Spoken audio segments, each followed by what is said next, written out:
Waktu kita bermain video game, tentu kita pernah bertemu dengan lawan atau musuh yang sangat hebat atau sangat keren. Tokoh antagonis di dalam video game bisa menjadikan game tersebut spektakuler, bahkan sebagai peran lawan. Dapat membuat tokoh protagonis lebih tidak terlihat dibandingkan tokoh antagonisnya. Para developer pun tidak hanya membuat karakter baik saja, tetapi mereka juga berlomba-lomba untuk membuat musuh yang sempurna agar bisa membuat game tersebut lebih ikonik. Dan kali ini 1 menit akan membahas tentang tokoh antagonis yang mungkin kalian sudah tahu. Seperti biasa, siapa tokoh antagonis favorit kalian? Team Rocket. Sudah bertahun-tahun banyak sekali tim yang berperan sebagai musuh di dalam games Pokemon. Tetapi hanya sedikit yang bisa menandingi kepopuleran Team Rocket. Karakter Team Rocket sendiri memiliki impresi tersendiri untuk para pemain. Dengan membawa Pokemon Meowth yang hampir bisa kita temukan di Pokemon manapun. Tidak hanya itu, Team Rocket juga menjadi sebuah template atau panutan dalam membuat tim musuh yang lain. Karakter ini juga didukung dengan adanya anime dan movie Pokemon yang menceritakan tentang background tim ini. Albert Wesker.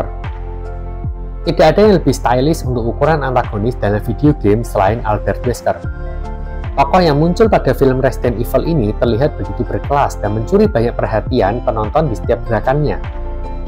Albert Wesker adalah seorang yang memiliki gaya old fashion dan membawa nuansa yang ikonik. Albert Wesker juga membawa karakter antagonis dengan cukup baik.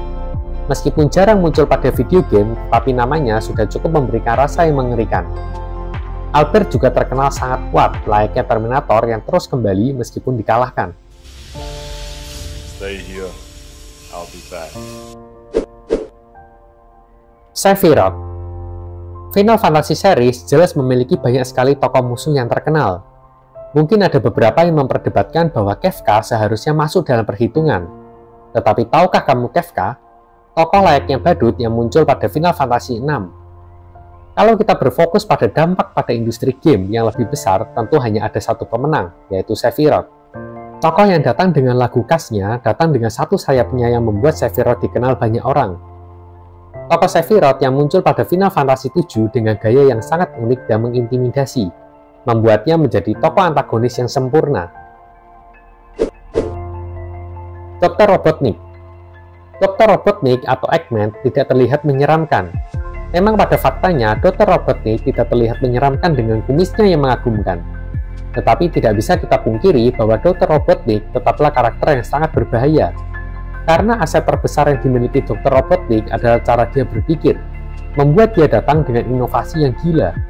Meskipun hampir keseluruhan skema jahat dari Eggman tidak berjalan sesuai keinginannya. Tetapi Robotnik tetap menjadi salah satu karakter yang cukup ikonik sebagai musuh. Bowser. Karakter yang tidak begitu terlihat mengintimidasi, cukup dapat diprediksi, dan Bowser tidak merubah apapun dengan Mario sejak debutnya pada tahun 1985. Bagaimanapun, Bowser memiliki jumlah kekuatan yang patut diperhitungkan. Dengan ikon sebagai Raja Koopa menjadikan Bowser cocok sebagai salah satu contoh tokoh antagonis. Di mana tokoh Bowser sangatlah populer. Dengan karakter Mario yang dikenal oleh banyak orang di seluruh dunia, begitu juga dengan Bowser. Di mana dengan kegigihan dan dedikasi karakter Bowser menjadikan karakter ini sangat memiliki sinergi yang baik dengan Mario. Dr. Neo Cortex. Seperti kebanyakan tokoh musuh yang ada di generasi klasik, dengan pembawaan yang jahat dan seorang ilmuwan yang punya keinginan mendominasi dunia, Dr. Cortex adalah tokoh antagonis dari seluruh Crash Bandicoot series, termasuk di dalamnya spin-off seperti Crash Team Racing dan Crash Bash. Dr. Cortex datang dengan pesonanya dengan fisika, tanda N di kepalanya yang berarti nerd atau orang aneh. Dengan background terbunuhnya keluarga Cortex karena ledakan, membuat dirinya memasuki Evil Academy dan keinginan untuk menguasai dunia. Joker. Tentu daftar ini juga tidak lengkap tanpa penjahat satu ini.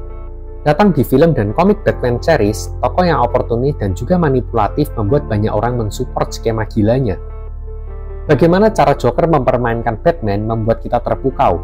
Seakan tidak ingin langsung membunuh Batman, tetapi lebih menusuk Batman dengan racun pelan-pelan. Joker adalah seorang psikopat tetapi datang dengan sebuah rencana. Bison, karakter yang terkenal jahat di sejarah arcade game. Kekejaman, diktator, dan kelicikannya membuat karakter Bison haus akan kekuasaan. Seorang pemimpin yang tak berperasaan yang menggerakkan orang secara otoriter dan menekan menggunakan kekuatannya. Bison adalah antagonis yang hampir sudah melakukan semua hal kriminal, dimulai dari organisasi teroris, penculikan, pencucian otak untuk menjadi bonekanya, atau melakukan percobaan ke beberapa manusia.